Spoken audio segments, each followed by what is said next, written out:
congressional negotiators, as reported by Politico, are on the brink of a coronavirus rescue package that will include a round of direct payments. And it's interesting to note how we got here, because as of yesterday, there were no direct payments that were going to be included in this. Now, of course, the first round, if you'll remember the CARES Act, Emma, was $1,200 direct payment to folks, I believe, under $75,000 income the prior year. And the payment they're talking about now is about half that. But as of yesterday, there was no payment in this deal. Certainly. If folks can recall, House has already passed multiple different packages that have languished. The Senate now, there is a gang of 4, although the numbers are not quite clear, but it's a bipartisan gang, if you will. 2 Democrats, 2 Republicans, it appears at the moment, but they've all been sort of moving in and out of that space. And that bill was or proposal they had ended up getting split into 2 parts. One was not direct relief, but relief in terms of extension on unemployment benefits, an augmentation to unemployment benefits, so an extra $300 per week provided by the feds on top of the extension of unemployment benefits, which most unemployment benefits come from the state. It also would have provided an extension on the eviction moratorium until Joe Biden gets into office, and there he can by executive action implement that again, and some rental assistance, as well as another tranche of PPP money. That is the Paycheck Protection Program. We'll get into all of this a little bit later in the program, but there was no direct payments. It seems clear that the leveraging of their power, or the flexing of their muscle, as you put it, of the progressives led by Pramila Jayapal in the House, and then also Bernie Sanders joined by Republican Josh Hawley in the Senate, who were taking to the Senate floor demanding stimulus checks, seems to have worked. And it's a pretty quick turnaround, especially because McConnell's feeling the heat when it comes to Georgia. Well, yes. And last night, it was reported by Politico reporter. She's the co-congressional bureau chief of Politico, Heather Cagle. And she reported that the Progressive Caucus is taking a hard line and voting against any proposal that didn't include stimulus checks. That means direct payments. Pramila Jayapal raised the idea during a CPC call tonight. Again, this was reported last night. Members appeared to be receptive to the plan. The group is now whipping the idea, requesting members respond by noon tomorrow on 2 questions. If the Omni-COVID deal doesn't include direct payments, would they be willing to oppose the rule? Would they also be willing to oppose the bill? And so we don't know what came back from that, but I think just the idea that they were starting to whip this. Now, this, and as Cagle also writes, this comes after the CPC, the Congressional Progressive Caucus, instituted a bunch of rule changes. They changed their leadership up. Jayapal became the chair as opposed to the co-chair, and they only having 1 chair. Katie Porter became number 2, and Ilhan Omar became their whip. And the other thing they said, they had implemented a bunch of rules changes where it would become more member oriented. And one of the things that we had talked about with AOC months ago on this program was that the Progressive Caucus, and it's about 100, I'm not sure, I don't know the numbers. It's a little over 100 members. 100 plus members strong.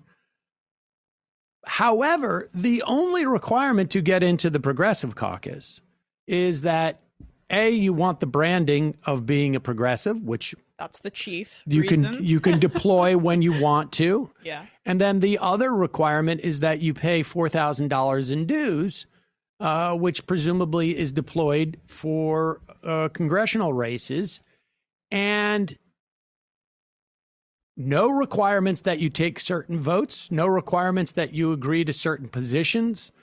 And that, of course, cuts into the efficacy of that group. And so now they seem to be basically saying, we are willing to begin to narrow the numbers that we have, but become more solid and more of a voting bloc and more powerful in that respect. Learning from Republicans how to wield the power of your caucus. They do that extremely effectively.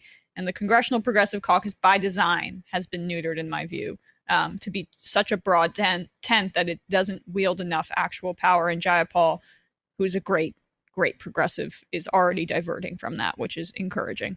Yeah, and I'm not sure that it was built that way. I just think that for a long time, there was within the Democratic Party not a strong, and by Democratic Party, I'm not talking about electeds. I'm talking about in terms of the people out there, the people who identify as Democrats or vote Democratic in elections.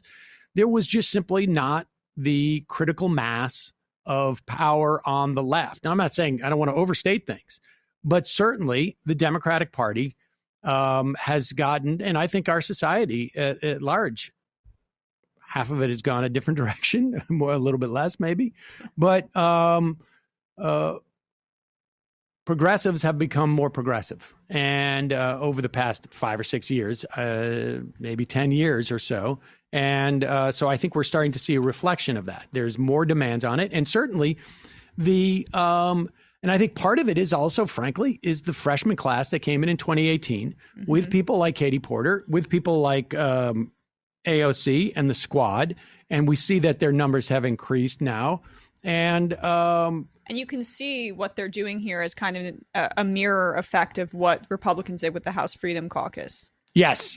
Which was, Tea Party members. Well, the Freedom Caucus, we never knew the numbers. It was secret. And so we don't know if it was 20 or 30, and they wielded a tremendous amount of power. Now, of course, the rest of the party was also fairly like-minded and was certainly trending in that direction. But that is the model. And so that's where we are as of now.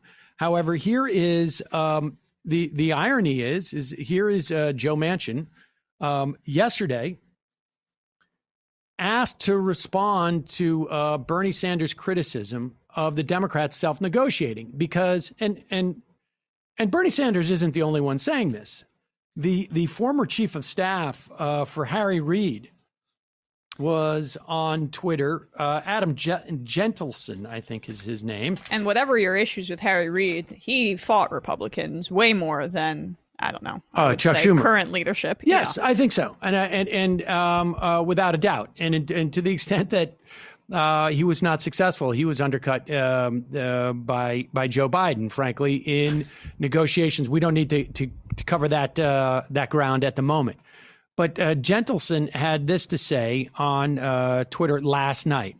McConnell is upbeat, has reports that Mitch McConnell is very upbeat about the negotiations as of last night because he is getting what he wants, the least amount of aid injected into the economy while still passing a bill before the Georgia runoffs. Democrats are upbeat because they love doing deals even when that deal is giving McConnell everything he wants. Let's remember, folks, where this has gone. Back in April, late March, early April, the Republicans wanted another tranche of the PPP. This is the Paycheck Protection Program, sends money ostensibly to small businesses and says, here is a loan. If you spend this loan within 8 weeks and you do it exclusively on your labor costs and rent, then we will forgive that loan. It becomes a grant. Now, in the second tranche, Republicans, I think, wanted approximately $250 billion. Democrats came back and said $400 billion. It's unclear why there needed to be more money. There did need to be reforms in terms of who had access to this money, because if you had a Shake Shack's getting access to it, small business. Well, the small business, but the idea is that if you had a pre-existing relationship with a bank, which most small businesses Some do, but most don't. I mean, because they're too small. Yeah. If you have a good relationship with a bank, you're on the top of their list to have their forms go through. And a lot of people, and particularly women-owned businesses and minority-owned businesses, did not have those relationships. That type of reform was important because there was really no system to set this whole thing up. The extra money was unclear, but Nancy Pelosi received a lot of criticism at the time, not the least of which from Andrew Cuomo. You need to get state and city funding in that because you have the leverage now. The Republicans want more paycheck protection. You have the leverage.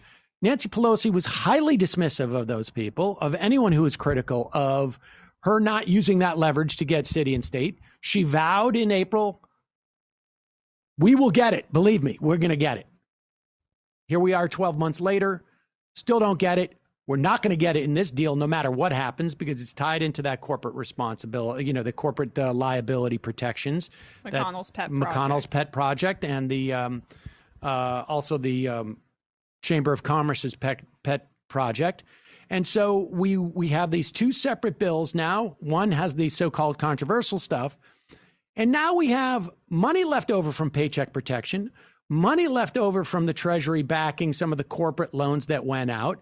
That money's being shifted over. So over $500 billion, which covers more than half of this section of the bill. Indeed. And so we're not talking a lot of new money.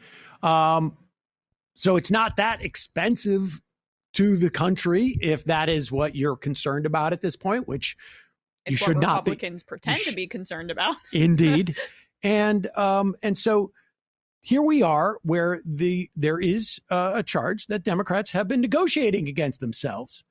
When Mitch McConnell, if he wants to retain the Senate, this is one of the things he needs. He needs Perdue and Loeffler to say, we delivered on this anemic but existing relief bill. Here is Joe Manchin on with Poppy Harlow on CNN, being asked to respond to Bernie Sanders' criticism of the Democrats self-negotiating.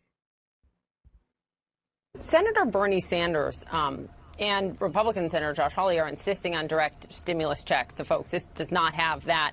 And this is what Sanders told Politico last night, quote, what kind of a negotiation is it when you go from $3.4 trillion, that's what passed the House, to $188 billion in new money? That is not a negotiation. That's a collapse. What's your response to him?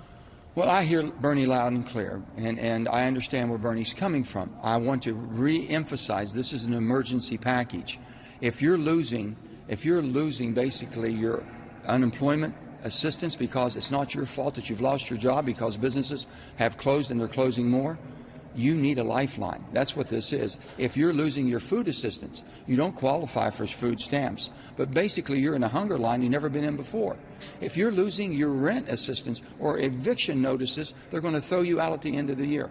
Bernie, all I'm asking for is a lifeline for those people that are desperate right now. Joe Biden comes in as our president June 20th. He'll put another package forward. That package will be all-inclusive. It'll look at everything it takes in order to get our economy back up and roaring again. So let's look at this as an emergency lifeline through the first quarter till April 1. That's how we should be doing it. Pretty sure that's how Bernie Sanders views it too, which is why he is showing and discussing the urgency of having it be more robust. And there's no guarantee that they're going to have, as you would say, a second bite at the apple in 2021 because you're giving Republicans what they want here, which is the ability for Loeffler and Perdue to say that they achieved something, and then that could jeopardize the Senate. So you have to be as strong in your negotiations and as demanding for relief for those people that you're talking about, Joe Manchin, as possible. And shortly, hours after he gave that, he made that statement on CNN, there appears to be now a bigger push to have at least a $600 direct payment to people. Now, I mean, that's it. It shows, frankly, I mean, the efficacy of what Sanders was doing in conjunction, I guess, with Hawley in going in front of the Senate and demanding $1,200. Now, It embarrassed them. I mean, it was a Republican and a prominent Democrat who embarrassed the rest of the senators by saying there needs to be stimulus checks. And what do you know? And then Pramila Jayapal in the House flexing her muscle. Indeed. And so that's where we're at.